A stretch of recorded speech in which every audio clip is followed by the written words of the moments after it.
Yes, another stupid video on blood pressure. But on this one, we're going to talk about the underlying cause of why you might have high blood pressure. And wait till the end, because this may be very controversial but surprise you and give you some hope as to why your blood pressure might be high, yet you're metabolically healthy.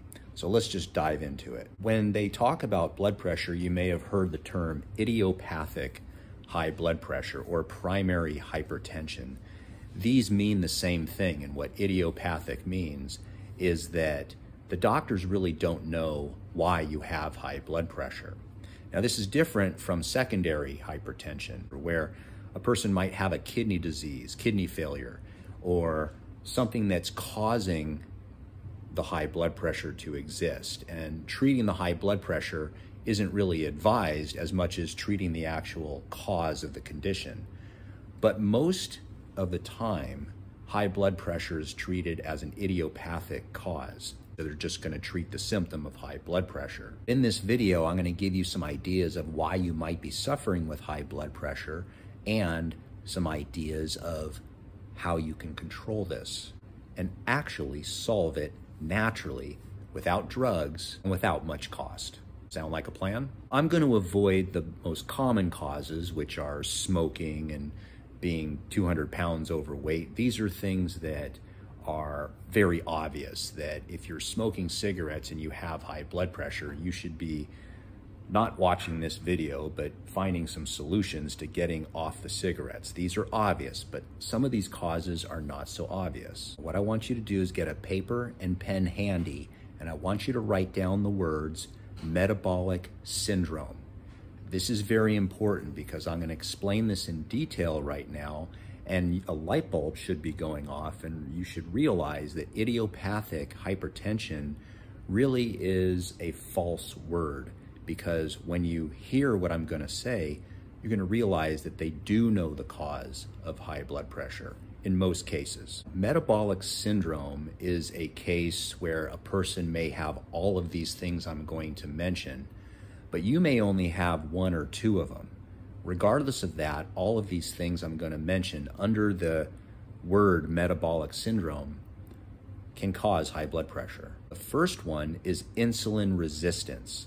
Now, insulin resistance is something that's going to occur when you start developing diabetes. When you're eating too many foods that have carbohydrates in them, and these carbohydrates spike your blood sugar, your pancreas is going to secrete insulin in order to take that blood sugar and deposit it into the cells. However, what happens is, as time goes on, as you develop this condition, you start to become resistant. Your cells don't respond to the insulin as well, and thus the blood sugar stays higher, but the insulin stays higher as well. Now, when insulin is in the blood for too long, it starts to decay and rot the blood vessels, and the blood vessels then get stiff and hard, and then there's too much pressure in the arteries, and that is what's called hypertension or high blood pressure.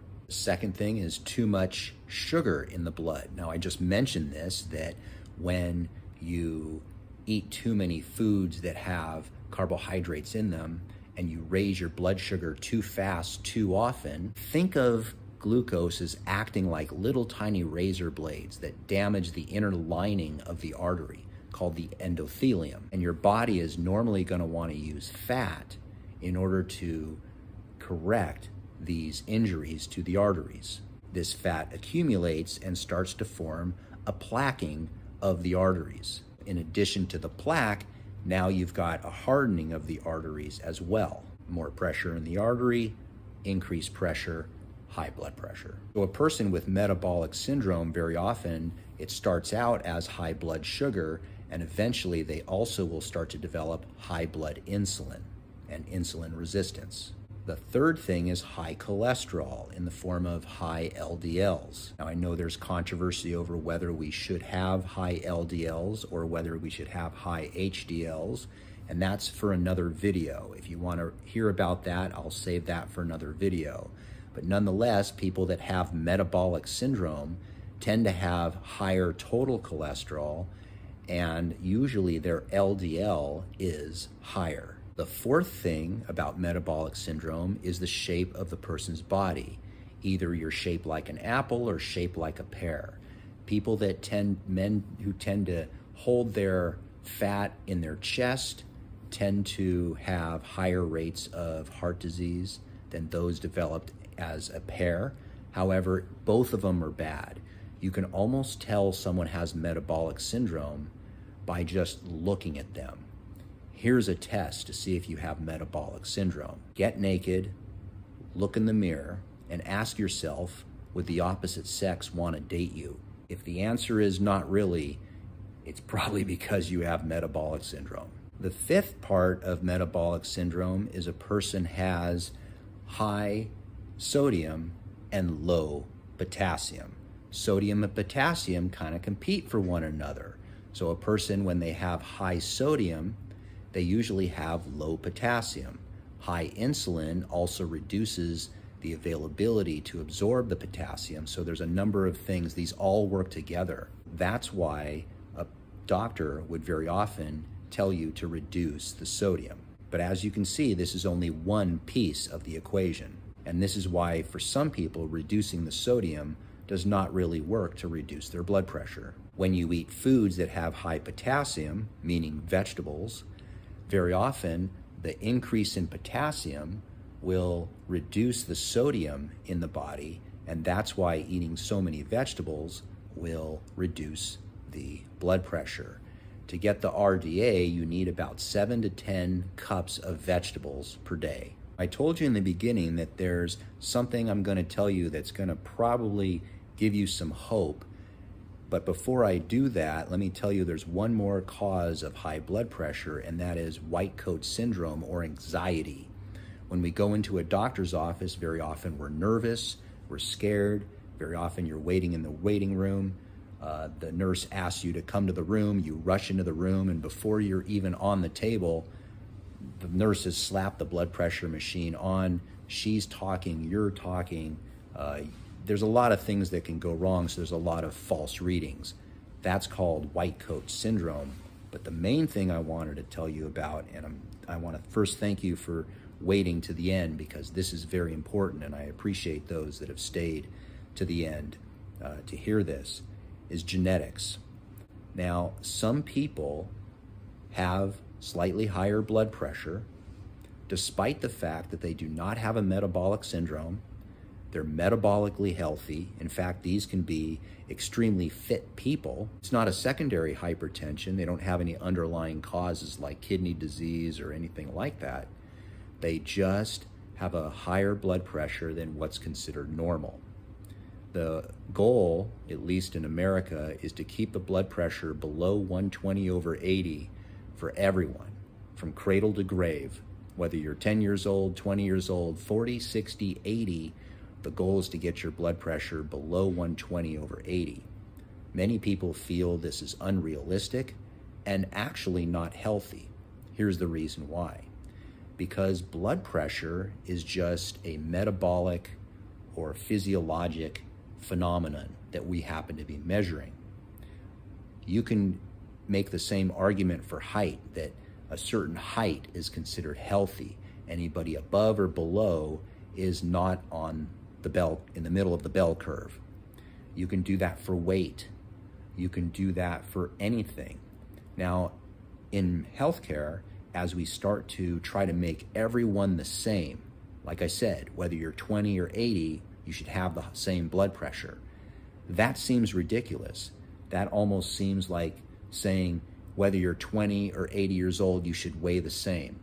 Or whether you're 20 or 80 years old, you should have the same skin flexibility or hair color. All those markers are acceptable to change as we get older. But for some reason, and we all know the reason, the blood pressure is supposed to stay below 120/80. Very often, people that are metabolically healthy, because they're not in the middle of the bell curve or below what's acceptable, they're given blood pressure medications. And very often, the side effects are quite noticeable.